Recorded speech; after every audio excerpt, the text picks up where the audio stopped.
Car, please have a seat. बोलो जी, car से हम क्या सीख सकते हैं? सर लाइकवाइज हम कार को कोई भी डायरेक्शन दे सकते हैं, वैसे हम अपनी लाइफ को भी कोई भी डायरेक्शन दे सकते हैं। हाँ, हम टाइम ले सकते हैं, लेकिन we can choose our direction. Excellent, let's give a big hand for her. जैसे कार का कंट्रोल हमारे हाथ में है, ऐसे ही अगर हम चाहें तो लाइफ का कंट्रोल भी हमारे हाथ में आ सकता है।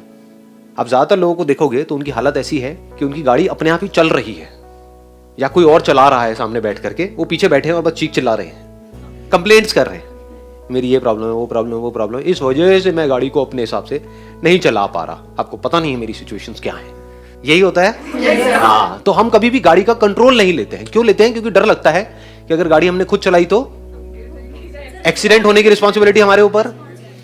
देखो, जो ट्रैफिक रूल्स हैं वो किस पे लागू होते हैं? जो गाड़ी चलाता है, जो पीछे बैठा होता है। तो इसीलिए लोग डरते हैं अपनी लाइफ की गाड़ी खुद चलाने में कि कल को ठुकी तो मेरे ऊपर आ जाएगा। कोई और चला रहा है तो, मेरे पिताजी चला रहे हैं तो आपकी वजह से मैं बर्बाद हुआ। सीधी सी बात है ना कि आप जो कह रहे थे मैंने किया, लेकिन देखो उसके बाद भी मेरा कुछ नहीं हुआ, आपने मेरी लाइफ खराब कर दी। मैं जो कह रहा था वो मुझे करने देते तो पता नहीं क्या हो जाता। किया हमने तब भी वो अपनी मर्जी से ही, जो उन्होंने कहा, उन्होंने हंटर नहीं मारे हमको, किया हमने अपनी मर्जी से ही, लेकिन ब्लेम उनके ऊपर डाल दिया। इसका मतलब क्या है? हमारे पास में दो ऑप्शंस हैं। एक है कि हम पीछे बैठ जाएं गाड़ी में जा करके और अपनी गाड़ी का कंट्रोल, अपनी लाइफ का कंट्रोल किसी और के हाथ में दे दें। दूसरा है कि हम अपनी जो लाइफ का कंट्रोल है वो पूरी तरह से अपने हाथ में ले लें। शॉर्ट टर्म में आपको प्रॉब्लम आएगी क्योंकि एक्सीडेंट्स भी होंगे, डर भी लगेगा, लेकिन धीरे धीरे आप एक परफेक्ट ड्राइवर बन जाओगे। किसके? अपनी लाइफ के। सर, अगर हम लाइफ को कार की तरह ट्रीट करते हैं तो फिर कार में फ्यूल वो काम करता है, जो वो हमारी लाइफ में क्या चीज काम करेगी फ्यूल की तरह? क्या करेगा बताओ, आप बताओ। सर मुझे नहीं पता, मैं क्वेश्चन है आपसे। बताओ, आप लोग बताओ, please have a seat. Knowledge, ये बड़ी अच्छी बात बोली है आप लोगों ने। नॉलेज इज द फ्यूल, क्योंकि नॉलेज ही तो हमको जानवरों से अलग करती है। जानवरों की लाइफ वो खुद चलाते हैं, या जैसा उनका नेचर होता है उसके हिसाब से चलती है। हाँ, ये बात आई ना समझ में? जो बेसिक नेचर है उससे अलग जानवर कुछ नहीं कर सकता। एक बंदर है तो बंदर ही रहेगा मरते दम तक, लेकिन एक इंसान चाहे तो बहुत कुछ कर सकता है। अपनी जो बॉडी की लिमिटेशंस है उससे बड़ा भी कुछ कर सकता है। हमारी बॉडी स्पेस में नहीं जा सकती, लेकिन आदमी चाहे तो नॉलेज से एक स्पेसशिप क्रिएट कर सकता है और उसमें बैठ करके कहीं भी जा सकता है। जानवर ये नहीं कर सकते। तो जानवरों और इंसानों में सबसे बड़ा फर्क क्या है? Knowledge is power, knowledge is fuel.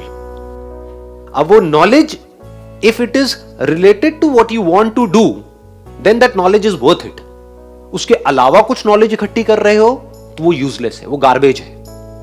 अब आपको देखना है आपकी लाइफ में जो नॉलेज है आपके माइंड में कितनी काम की है और कितनी गार्बेज है, कितना हमने कचरा भरा हुआ है। न्यूज़पेपर्स में जो कुछ है वो क्या है? 99% गार्बेज। जिस भी फील्ड में आप जाना चाहते हो उस फील्ड में ही अगर आप नॉलेज एक्वायर करना चाहो, उसी फील्ड से related, for example it is photography, तो कितनी नॉलेज एक्वायर कर सकते हो? कोई लिमिट है? अनलिमिटेड है। तो आपके पास में अनलिमिटेड फ्यूल है। उस अनलिमिटेड फ्यूल के बेस पर आप कहीं भी जा सकते हो।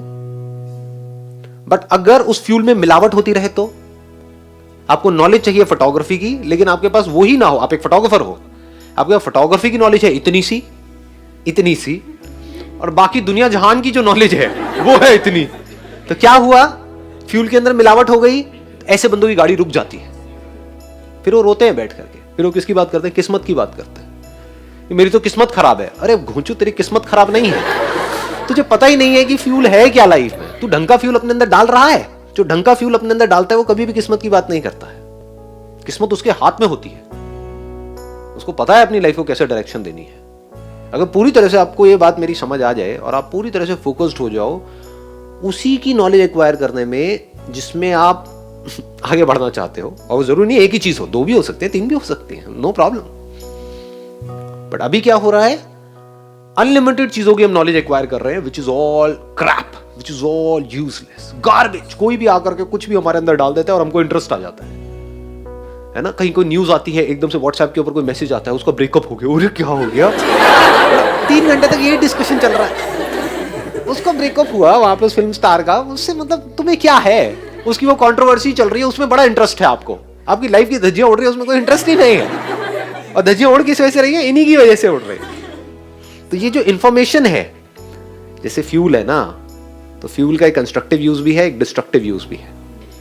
अगर उसको आपने सोच समझ करके यूज नहीं किया, जैसी आपकी गाड़ी है उसके हिसाब से फ्यूल नहीं डाला, पेट्रोल है तो पेट्रोल डाला, डीजल है तो डीजल डाला, क्लियर हो रहा है ना? ज्यादातर लोग क्या कर रहे हैं, ना पेट्रोल डाल रहे हैं ना डीजल डाल रहे हैं, कुछ और ही भर रहे हैं, गार्बेज, मतलब वो फ्यूल है ही नहीं, सुसु को भर दिया, कंप्लीट गार्बेज, यूजलेस। हाँ, कीचड़ कीचड़ कह लो, वो और अच्छा था जो मैंने बोला। तो गाड़ियां भरी पड़ी हैं लेकिन गंदगी इसलिए बदबू आती है, जब वो मुंह खोलते हैं तो उसमें एक स्मेल है, मतलब एक फ्रस्ट्रेशन है, उनके अंदर इतना फ्यूल नहीं है कि वो जहां चाहे वहां जा सके, जो चाहे वो कर सके। Always look for right kind of fuel. What is right kind of fuel? If you can get knowledge from somebody who is experienced in that particular field.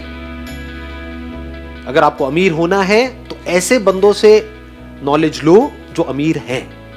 अगर एक्चुअल में होना है तो, अगर टाइम पास करना है तो कहीं भी किसी को भी सुनते रहो बैठ। समझे? ये बहुत बड़ी बात बता रहा हूं मैं आपको, अगर इसको आप समझ पाओ तो। If you want to be a billionaire, listen to a billionaire. इतना अमीर नहीं होना है तो मुझे सुन सकते हैं।